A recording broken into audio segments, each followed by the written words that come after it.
Bonjour tout le monde, aujourd'hui je vous fais une petite vidéo pour vous expliquer comment on divise un nombre décimal par 10, par 100 ou par 1000. C'est parti. Donc prenons ce nombre 416,8. Alors ici, pour diviser par 10, on va commencer par diviser par 10, on va d'abord diviser les centaines par 10. Donc, je sais que 4 centaines, c'est égal à 40 dizaines, d'accord?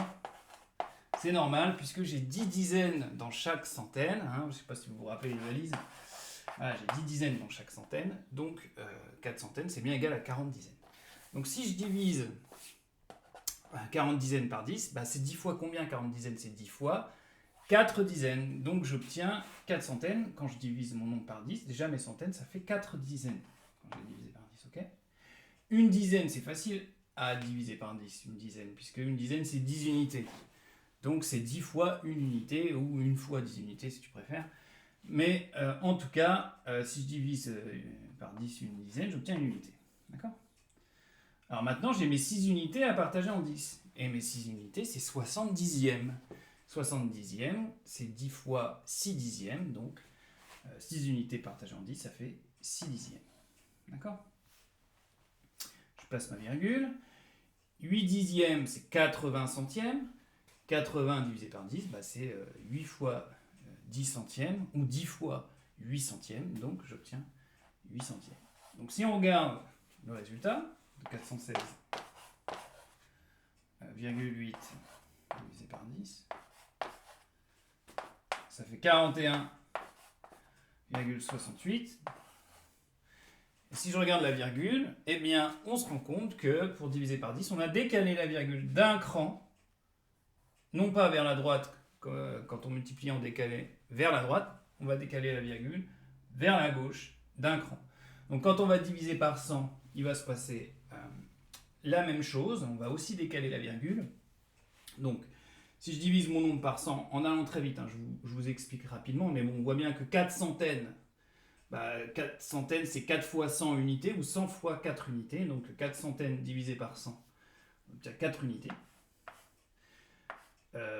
Une dizaine c'est 100 dixièmes, donc on obtient 1 dixième. Si je divise par 100, 6 unités, c'est 600 centièmes, j'obtiens. Voilà. Okay. Donc, si je regarde mon nombre, 416,8 divisé par 100,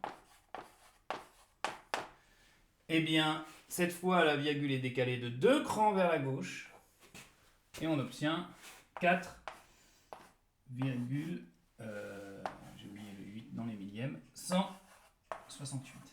Maintenant, vous avez compris, on peut le diviser aussi par 1000. On va encore décaler d'un cran de plus. Donc, au lieu de décaler de 2 crans, on va décaler de 3 crans. Et là, mes centaines vont se retrouver dans la colonne des dixièmes. On va être obligé de rajouter un 0, puisque la colonne des dixièmes, c'est celle d'après les unités. Mais il faut quand même écrire les unités.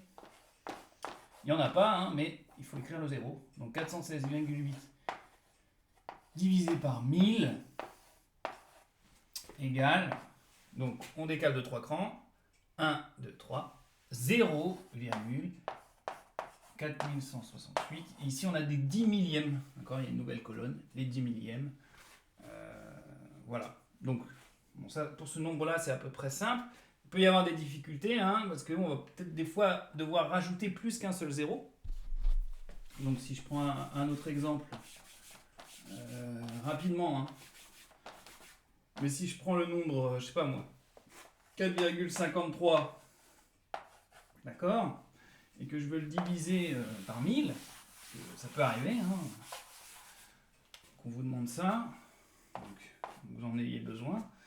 4,53 divisé par 1000, donc égale, là, 3 crans, un premier cran, 0,453, un deuxième cran 0,0453 et un troisième cran 0,00453. D'accord? Ok. Je vérifie si j'ai bien mes 3 crans. D'accord. Donc la virgule était ici. 1, 2, 3, c'est bon, j'ai fait mes 3 crans. Donc voilà, il peut y avoir un nombre conséquent de zéros à ajouter. D'accord. Vous, vu qu'on ne divise que par 1000, cette année, vous aurez pas plus que 3 zéros ajoutés normalement. Voilà, j'espère que vous avez tout compris. Je vous remercie d'avoir regardé jusqu'ici et je vous souhaite bon courage pour les exercices.